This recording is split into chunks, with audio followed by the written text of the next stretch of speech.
За последние 2 года мы подписали 10 новых соглашений о социально-экономическом сотрудничестве с компаниями, которые раньше не участвовали, к сожалению, в социальном партнерстве.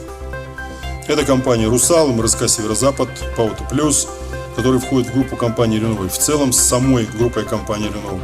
Сыктывкар ТСЮ Групп, Транснефть, Роснефть и многие другие. Это позволило увеличить инвестиционные возможности в социальную сферу в республике более чем в 3,3 раза.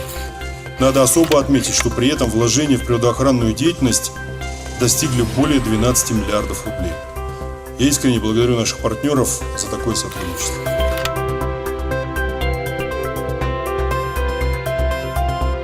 Соглашения носят многогранный характер, системный, и я должен сказать спасибо руководству компании, что это происходит в ситуации четкого понимания.